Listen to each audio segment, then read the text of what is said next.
ইদানিং আমার স্বামীর প্রতি আমার ছোট বোনের অশুভ চাহনিগুলো খুব চোখে বিঁধছে।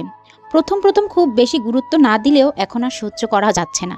মনে হচ্ছে ইচ্ছাকৃতভাবে তামান্না আমার স্বামীকে স্পর্শ করছে। মিতুল কোথাও গিয়ে দাঁড়িয়ে থাকলে সে কাছে গিয়ে ঘেঁষে ঘেঁষে কথা বলে। খাওয়ার সময় মিতুলের কাছে দাঁড়িয়ে অত্যন্ত যত্নের সহিত এটা ওটা পাতে তুলে দেয়। এমনকি কখনো কখনো মজা করে তার পাত থেকে মাছ মাংসের পিস তুলে নিয়ে খায়। এগুলো মোটেও আর সহ্য হচ্ছে না। মিতুল মাঝে মধ্যে অপ্রস্তুত হয়ে যায়।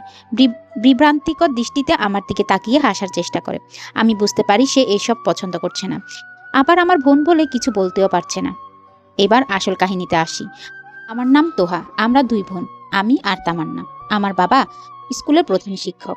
গ্রামের মাতব্বরের ছেলে মিতুলের সাথে আমার পরিচয় হয়। মিতুল দেখতে সুদর্শন এক যুবক, যে কোনো নারী দেখে তার প্রেমে পড়ে যাবে। মিতুলও আমাকে দেখে খুব পছন্দ করে ফেলে। কঠোর মনের অধিকারী তোহার সম্মতি পেতে পুরো 6 মাস সাধনা করতে হয়েছিল মিতুলকে। সর্বক্ষণ পিছু পিছু ঘোরা, কলেজের গেটের সামনে থাকা আইসক্রিমওয়ালাকে অগ্রিম আইসক্রিমের বিল দেওয়া, ছোট বাচ্চার হাত দিয়ে গোলাপ চুরি গিফট দেওয়া থেকে শুরু করে আরও কত কি। এক পর্যায়ে যখনই তাদের সম্পর্ক গাঢ় হলো, তখনই প্রাচীর হয়ে দাঁড়ালো তোহার পরিবার। তোহার বাবা মা এই সম্পর্কের ঘোরতর বিরোধী ছিল।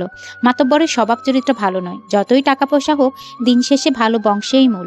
মাতব্বর এই যাবৎ 2টো বিয়ে করেছে। প্রথম স্ত্রীকে অসহনীয় নির্যাতন করে তাড়িয়েছে, তা এলাকার কারোই অজানা নয়। পরবর্তীতে দ্বিতীয় বিয়ের পরে বড় ছেলে মেয়ে থাকার পরেও সেই লোক বেশ কয়েকবার এলাকার নারীদের সাথে অবৈধ কেলেঙ্কারিতে লিপ্ত হয়েছে। তার ছেলে বড় হয়েছে ঢাকায়, পড়াশোনা শেষে গ্রামে এসে ফাঁসিয়েছে অবলা তোহাকে। যতই দূরে থাকুক, কিন্তু দিন শেষে বাপের স্বভাব যে ছেলের মধ্যে নেই, তার কি প্রমাণ? আসলেই কি বংশের কোনো একজন পূর্বপুরুষ খারাপ হলে বাকিরাও খারাপ হয়, চরিত্রহীন হয়? গ্রাম অঞ্চলে মুরব্বীদের এই ভ্রান্ত ধারণাকে মোটেই প্রশ্রয় দেয়নি তোহা, বরং নিজের সিদ্ধান্তে অটল ছিল। মেয়ের জেদি রূপের সাথে পেরে উঠেনি তোহার মা বাবা। শেষে আশ্রয় নিলেন অন্য মাধ্যমে। ঘরবন্দি করে ফেললেন বড় মেয়ে তোহাকে। 3 দিনের মধ্যে ছেলে দেখলেন। বাধ্য করলেন পাত্রপক্ষের সামনে বসে অন্য ছেলের নামে আঙ্গুলে আংটি পরতে। ভেবেছিলেন এভাবেই বুঝি একসময় বিয়েটা হয়ে যাবে। তার স্বামী ছোঁয়া পেলে পরবর্তীতে একটু একটু করে ভুলে যাবে প্রেমিককে। কিন্তু তা আর ঘটল কই। মেয়ের তেজের সামনে টিকল না তোহার পরিবার। বাবা মায়ের চোখে আঙ্গুল দিয়ে বুঝিয়ে দিলেন সিদ্ধান্ত চাপিয়ে দেওয়ার ফল। প্রেমিকের হাত ধরে পালানো বিয়ের আগের রাতেই সারা এলাকায় হইচই পড়ে গেল এই নিয়ে। ছেলে মেয়েকে কোথাও খুঁজে না পেয়ে 3য় দিন সালিশ বসালো তোহার বাবা, কিন্তু তাও সুরক্ষা হলো না। মিতুল তোহার প্রেম কাহিনী কি অজানা? প্রেমে মেয়ে স্বেচ্ছায় বাড়ি ছেড়েছে ছেলের হাত ধরে। এখানে ছেলের পরিবারের কি দোষ? দোষ তো মেয়ের পরিবারের। কিভাবে এমন কলঙ্কিনী পরপুরুষের হাত ধরে অবৈধ সম্পর্কের জেরে বাড়ি ছাড়লো তাদের মেয়ে? সেবার ভীষণ অপমানিত হয়েছিল তোহার বাবা মা। কঠোর হয়ে গিয়েছিলেন মেয়ের প্রতি। ফলস্বরূপ আরও শাসনে রাখতেন ছোট মেয়ে তামান্নাকে। এসএসসি পরীক্ষার পর আর পড়ায়নি। প্রায় 11 দিন পর তোহাকে নিয়ে বাড়ি ফিরলেন মিতুল। তারা পালিয়ে বিয়ে করে বন্ধুর বাড়িতে ছিল। পরিস্থিতি স্বাভাবিক হতেই ফিরল নীরে। তেমন আপত্তি করেনি মাতব্বর। মেয়ে যথেষ্ট সুন্দরী ও শিক্ষিতা। বাবা তার প্রাইমারি শিক্ষক। কানাকড়ি খুব একটা না হলেও এলাকার সম্মান কম নয়। মিতুলের 2টো শুকনো শার্ট হাতে শোবার ঘরে ঢুকলো তামান্না। ঢুকতে ঢুকতে বলল, আপু, শার্ট দুটো ধুয়ে দিয়েছি, কোথায় রাখবো? তামান্নার হাতে স্বামীর শার্ট দেখে ফুঁসে উঠল তোহা। দ্রুত গতিতে কদম বাড়ি শাসিয়ে খ্যাপটা স্বরে বলল, মা বাবা তোকে আমার যত্ন করার জন্য এখানে পাঠিয়েছে, কিন্তু তুই তো দেখছি তোর দুলাভাইকে নিয়ে ব্যস্ত। বিনিময়ে সুন্দর করে হাসলো তামান্না। বলল, এটা কি বলছো? দুলাভাইয়ের শার্ট তো তোমাকেই ধুতে হতো। তুমি অসুস্থ হলে আমি ধুয়ে দিয়েছি, আলাদা করে আর কি বা করলাম? তোহা শূন্য ঘর পেয়ে খোলাখুলি কথা বলল, ইদানিং তোর চলাফেরা আচরণ কিছুই পছন্দ হচ্ছে না আমার। তোর দুলাভাই আসলে আশেপাশে ঘেসবি না, তাকে বিরক্ত করবি না, আর ভুলেও আমার শোবার ঘরে ঢুকবি না। কিছু প্রয়োজন হলে নিজেই ডেকে নেব, মনে থাকে যেন। মাথা নাড়িয়ে সায় জানালো তামান্না। বেরিয়ে গেল ঘর থেকে। তোহা চোখ বন্ধ করে নিজেকে শান্ত করলো। যতই বাবা মা তাকে না মানুক, কিন্তু বাচ্চা হবে শুনে ব্যস্ত হয়ে উঠেছে। বাড়িতে নিয়ে আসেনি ঠিকই, তবে এই অসুস্থ শরীরে যেন তোহার কষ্ট না হয়, তাই তামান্নাকে পাঠিয়ে দিয়েছে গত মাসে। বাচ্চা না হওয়া পর্যন্ত বোনের দেখভাল সেই করবে, কিন্তু এর মধ্যে নিজের বোন হয়ে বোনের সংসারের দিকে নজর দিচ্ছে। উফ, এইসব নৈতিবাচক বিষয় নিয়ে ভাবতে মন চায় না তোহার। হয়তো সেই গুলিয়ে ফেলছে সব। তামান্না নিশ্চয়ই মিতুলকে ভাই হিসেবে দেখে এই হাসি তামাশা খুনসুটিতে মেতেছে। তোহা খাটে শান্ত হয়ে বসলো। মিতুল নিশ্চয়ই এসব দুষ্টমিতে বিরক্ত হয়েছে, কিছু বলতেও পারছে না। কিন্তু বাড়ি ফিরলে রাতে তাকে বোঝাতে হবে, বলতে হবে তামান্নার অবুঝ মনের কথা। হয়তো ভাই হিসেবে এমন তামাশা করে সে।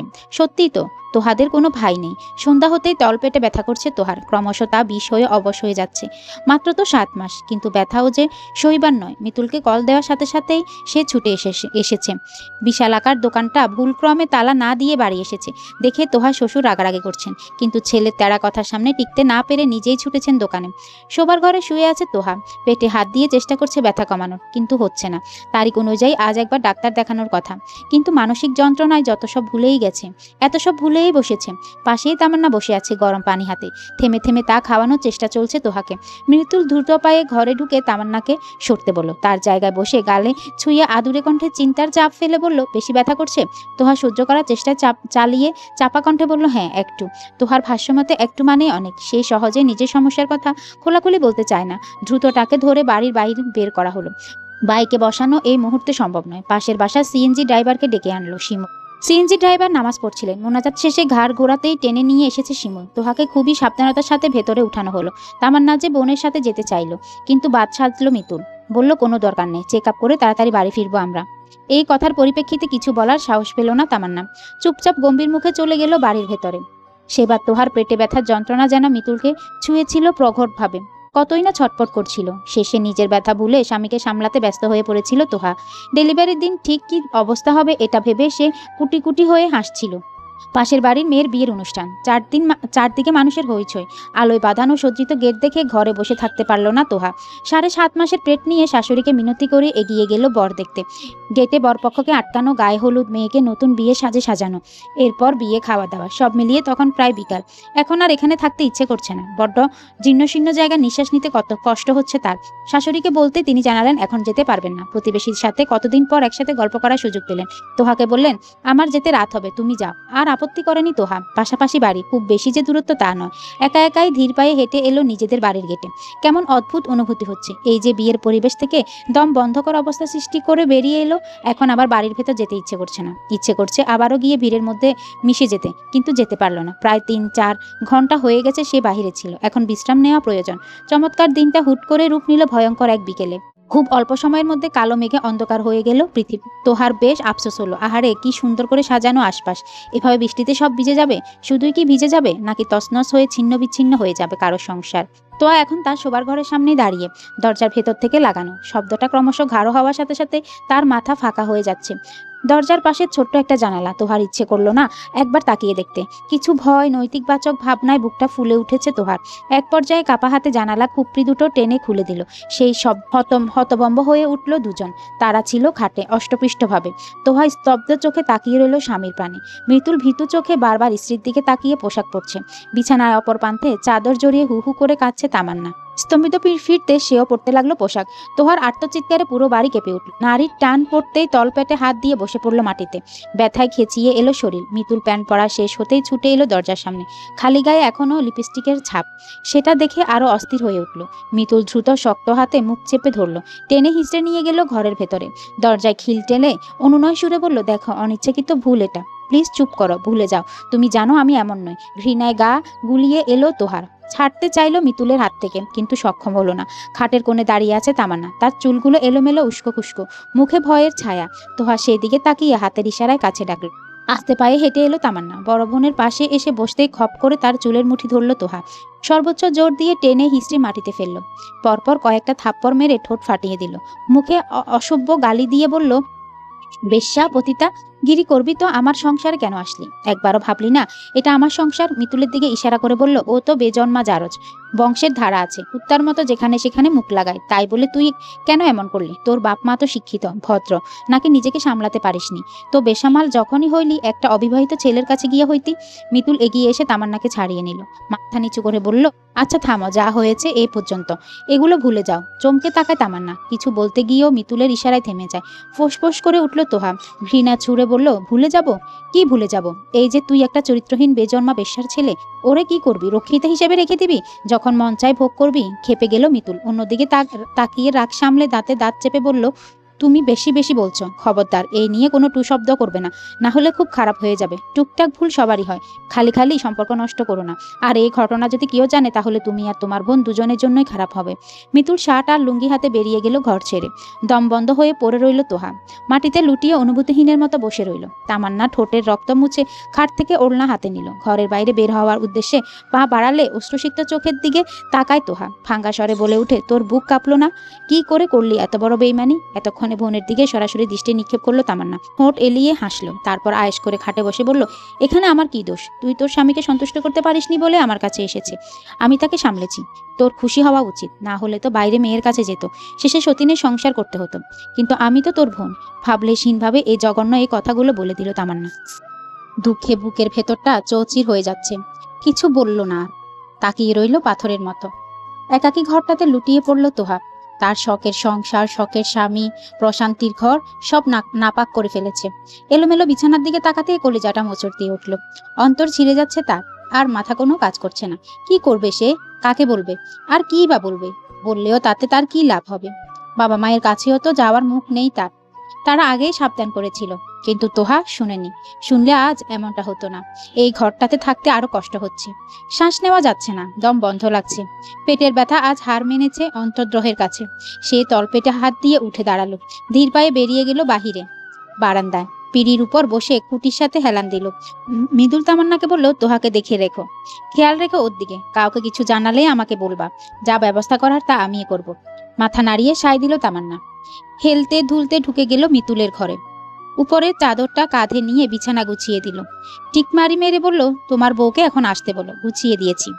চলে গেল তামান্না। তোহা শক্ত হয়ে বসে রইল। পেছনে না তাকালেও স্পষ্ট বোঝা যাচ্ছে তামান্না আবারও তার ঘরে ঢুকেছে। ঘড়ির কাঁটা ৮টা ছুঁয়েছে। মৃতুল বাড়িতে নেই, বাজারে গিয়েছে। তামান্না টিভি দেখতে ব্যস্ত। সারা বাড়ি কৃত্রিম আলোয় আলোকিত হলেও তোহার নিকট সবকিছু এখন অমাবস্যার মতো অন্ধকার। মিতুলের মা মাত্রই উঠানে প্রবেশ করেছে, হাতে মিষ্টির প্যাকেট এবং প্লেট। তোহাকে এই রাতের বেলা খোলা বারান্দা দেখেই রেগে গেলেন। বললেন, কি অবস্থা? এই রাতে উঠোনে বসে আছো কেন তোহা? তোহা মলিন দৃষ্টিতে তাকায়, ক্ষীণস্বরে বলে, এমনি, এখানে বসে থাকতে ভালো লাগছে।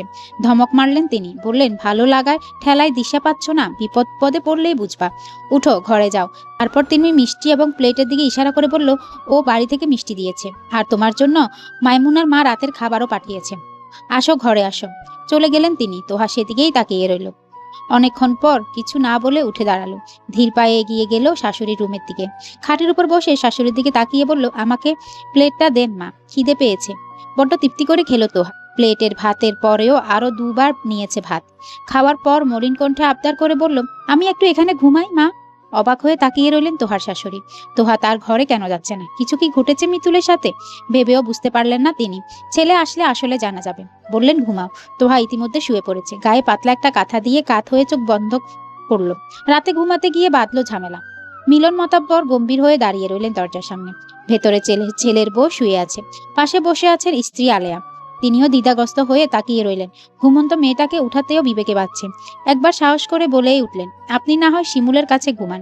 সাথে সাথেই চোখ দিয়ে অগ্নিবর্ষণ করলো মিলন। নিভে গেল আলেয়া। ধীর পায়ে বেরিয়ে এলেন ঘরের বাইরে। মিতুলের দরজার সামনে গিয়ে আস্তে ধীরে বলল, তোর সাথে কি বউয়ের ঝগড়া হয়েছে? ও আমার ঘরে ঘুমায় কেন? চমকে উঠল মিতু। ভেবেছিল মাকে বলে সেই ঘরেই ঘুমিয়েছে তোহা, কিন্তু এখন বোঝা যাচ্ছে সে কিছুই জানায়নি। তৎক্ষণাৎ উঠে দাঁড়িয়ে অগ্রসর হলো। বলল, হয়তো এমনিই ঘুমিয়েছে, আমি আনছি। এই বলে মায়ের ঘরে গিয়ে কোলে তুলে নিল ঘুমন্ত তোহাকে। আস্তে করে যেন ঘুম না ভাঙে সেভাবে শুইয়ে দিল খাটে। এরপর নিজেও শুয়ে পড়লো লাইট নিভিয়ে। সকালে ঘুম থেকে উঠে মুখের সামনে মিতুলকে দেখলো তোহা। সাথে সাথে ভেতর থেকে ঘৃণা উপড়ে এলো। দ্রুত পায়ে বেরিয়ে গেল ঘর থেকে। থামলো রান্নাঘরে গিয়ে। 7টা বেজে গেছে প্রায়। আজকে শিমুল খুব তাড়াতাড়ি উঠেছে। কাউকে কিছু বলার জন্য সারা রাত ছটফট করছে। তোহাকে একাকী রান্নাঘরে দেখেই বেরিয়ে এলো। চাপা স্বরে ডেকে বলল, ভাবি, একটু ঘরে আসো। তোহা শিমুলের দরজায় তাকালো। এরপর ধীর পায়ে এগিয়ে গেল সেদিকে। ঘরে ঢুকে বাবলিহীনভাবে খাটে বসলো। তারপর বাহিরে তাকিয়ে কেউ আছে কিনা একবার চোখ বুলালো শিমুল। এরপর গম্ভীর আওয়াজে বলল, কাল মাঝরাতে তামান্নাকে তোমাদের ঘর থেকে বের হতে দেখেছি। তুমি তো ঘরেই ছিলে, এসব দেখোনি? আর এখনো ওকে বাড়িতে কেন রেখেছ? সংসারটা ভাঙতে চাও? তোহা শব্দ করে হাসলো। বলল, কোন সংসার? আদৌ কি কিছু আছে আমার? শিমুল অবাক হয়ে তোহাকে দেখল। মানসিক বিকারগ্রস্ত মানুষের ন্যায় তোহা আচরণ করছে। উগ্রবাদী হয়ে বলল, কি হয়েছে ভাবি? আমায় বলো। হঠাৎ রেগে গেল তোহা। শিমুলের শার্ট খামচে ধরে বলল, কেন, তুমি জানো না? আমায় জিজ্ঞেস করছো কেন? তোমার বাপ দাদা কারোই বা চরিত্র ভালো ছিল? তাদেরই তো রক্ত তোমার ভাই, সে কি করে চরিত্রবান হবে? পরক্ষণে হেসে দিয়ে কান্না করে দিল। বলল, কি বা আর করার, প্রেগনেন্ট হওয়ার পর থেকে তো তোমার ভাইকে সন্তুষ্ট করতে পারেনি, তাই সে রক্ষিতা রেখেছে, পার্মানেন্ট রক্ষিতা। আমি কি করব বলতে পারো? আমার কি করা উচিত? স্তব্ধ হয়ে তাকিয়ে রইল শিমুল। কিছু বলার প্রয়াস করার পূর্বে ক্ষুদ্র পায়ে ভেতরে ঢুকলো মিতুল। কোনো কথা না বলে চুলের মুঠি ধরল তোহার। সে যে 7.5 মাসের অন্তঃসত্ত্বা তা বেবালুম ভুলেই বসলো। টেনে হিঁচড়ে ঘরের বাইরে নিয়ে যেতে যেতে বলল, শিমুল কি তোর লাং নাকি? কিছু হইতে না হইতে ওর ঘরে ঢুকিস কেন? কি করছিলি এতক্ষণ? কখন গেছিস ওই ঘরে? রাতে আমি ঘুমানোর পর? নষ্টা, আসলে কি তোর পেটে বাচ্চাটা আমার নাকি শিমুলের? আমাকে এতটা নৃশংসভাবে কেন ঠকাইলা? তোহার নির্লিপ্ত কণ্ঠে বলল। তাতে নেই রাগ, ক্ষোভ, অভিমান, শুধু রয়েছে জিজ্ঞাসা জানার কারণ, আকাঙ্ক্ষা। ঘাড়ের কালশিতে দাগ ব্লাউজের ফাঁক দিয়ে স্পষ্ট দেখা যাচ্ছে। সকালে মারার দাগ পূর্বে লাল হয়ে থাকলেও এই সময়ের সাথে তার রক্ত জমাট বেঁধে কালচে হয়ে গেছে। উঠানে পূর্ব পাশে বিশাল একটা পুকুর, স্বচ্ছ পরিষ্কার পানির ভেতর চাষ করা হয়েছে তেলাপিয়া। খুব বেশি নয়, শুধু চাষের মাছ খাওয়ার জন্যই এমনটা করেছেন মাতব্বর। তোহা ঘাটের নিচে সিঁড়িতে মূর্তির ন্যায় বসে আছে। খাওয়া নাই, দাওয়া নাই, সবই যেন মিছে। মিতুল তার কাছে কিছুটা দূরে দাঁড়িয়ে আছে। বস্তুত মায়ের জোরাজুরিতে এখানে আসা। আলেয়া বেগম বাড়ির ঘটনায় বাকরুদ্ধ। বড় ছেলে বলছে তোহার সাথে শিমুলের অবৈধ সম্পর্ক, এমনকি বাচ্চা শিকার করতে সে অপরাধ। আবার হাতে হাতে সকালবেলা শিমুলের ঘর থেকে টেনে বের করেছে তোহাকে। এইদিকে শিমুল বলছে মিতুলের সাথে তামান্নার অবৈধ সম্পর্ক, সেই ঘটনা ঢাকতে তাকে দোষারোপ করা হচ্ছে। মাঝখানে তোহা নিস্তব্ধ। মার খেয়ে অবচেতন মনে পড়েছিল খুঁটিতে হেলান দিয়ে। সেই সকাল 8টার দিকে খেয়েছে মেয়েটা, 7 মাসের অন্তঃসত্ত্বা, অথচ আজ পুরো দিনটা না খেয়ে আছে। কিছু হয়ে গেলে দোষ তাদেরই হবে। এই জন্য বড় ছেলেকে পাঠিয়েছেন তোহার শাশুড়ি। মিতুল চোরা চোখে অন্যদিকে তাকায়, উত্তর না দিয়ে দাঁড়িয়ে থাকে ওভাবে। তোহা শান্ত কোমল স্নিগ্ধ দৃষ্টিতে তাকালো তার দিকে, বলল, তোমার তো দোষ না, দোষ তোমার রক্তের বংশের, আমি মেনে নিচ্ছি। কিন্তু এই তোমার সস্তা নিকৃষ্ট চরিত্রটা আমার সামনে বের করার কি খুব দরকার ছিল? আমাকে আগেই ডিভোর্স দিয়ে দিতে, তারপর যা খুশি করতাম, আমি সহ্য করে নিতাম। তোহার প্রশ্নে কোনো উত্তর দিল না মিতুল, বরং ধমক মেরে বলল, তোর এসব ঢঙ্গের কথা আমার শুনতে ইচ্ছে করছে না। খিদা লাগলে খেতে আসিস। তোহা মলিন হাসলো। সেই হাসিতে বিভ্রান্ত হয়ে গেল মিতুল, কিন্তু চোখে চোখ রাখার সাহস হলো। কিন্তু তোমার ভাই? আমার তো কলঙ্কের অভাব নেই, কিন্তু সে তো অবিবাহিত। এভাবে প্রতিবেশীদের ঘটা করে না জানালেও পারতে। সেই তোমার ভাইয়ের বদনামি হলো, ভাবির সাথে প্রেম। মিতুল আর 1 সেকেন্ডও দাঁড়ালো না, বড় বড় পা ফেলে চলে গেল বাড়ির ভেতর। এখানে থাকলে তার মাথা খারাপ করে ফেলবে তোহা। শেষে উত্তেজিত হয়ে আবারও গায়ে হাত তুলে ফেলবে। এমনিতেও সকালে মারার পর মিতুল নিজেও ভয়ে ছিল, না জানি মরে টরে যায়, শেষে কেস মামলায় পড়বে। মিতুল চলে যাওয়ার 8 ঘন্টা পর তামান্না এলো পুকুর পাড়ে। তোহা পূর্বের মতোই নির্ভীক চিত্তে বসে আছে। হঠাৎ তামান্না বলে উঠল, পেটেরটাকে মারবি নাকি? খাচ্ছিস না কেন? তোহা চমকে উঠে পেছনে তাকায়। তামান্নার অভয়ব চোখে পড়তে ঘৃণায় সারা শরীর কেঁপে উঠে। রাগ বাড়তে থাকে তরতর করে, কিন্তু সে কিছুই করবে না। নিজেকে অতি কষ্টে সংযত করে বসে রইল। তামান্না পুনরায় বলে উঠে, রাগ হচ্ছে? আমারও হয়, প্রচুর। তুই তোর জীবনটা গুছিয়ে নেওয়ার জন্য আমার জীবনটা এলোমেলো করে দিয়েছিস। লাং নিয়ে পালাইছিস তুই, আর আমার লেখাপড়া বন্ধ হয়েছে। আসামির মতো এক প্রকার ঘরের মধ্যে বন্দী হয়েছিলাম। একবারও খোঁজ নিয়েছিস? তুই তো ঠিকই স্বামী নিয়ে মাস্তিতে ছিলি। আমার ফোনটা পর্যন্ত নিয়ে গেছিল আব্বু। সাদমান ভাইয়ের সাথে যোগাযোগ পর্যন্ত করতে পারেনি। এক সময় শুনলাম সে দিশার সাথে সম্পর্কে জড়িয়েছে। আমার তখন কষ্ট হয়নি? সব তোর জন্য হয়েছে। যার জন্য আমার জীবনটা শেষ, তারে কিভাবে সুখে শান্তিতে সংসার করতে দিই। আর তাছাড়াও মিতুল ভাইও আমাকে অনেক পছন্দ করে। করবে নাই বা কেন? তোর মতো তো আমার গায়ের রং চাপানা। তোহা শব্দ করে হেসে উঠল, তাচ্ছিল্য করে বলল,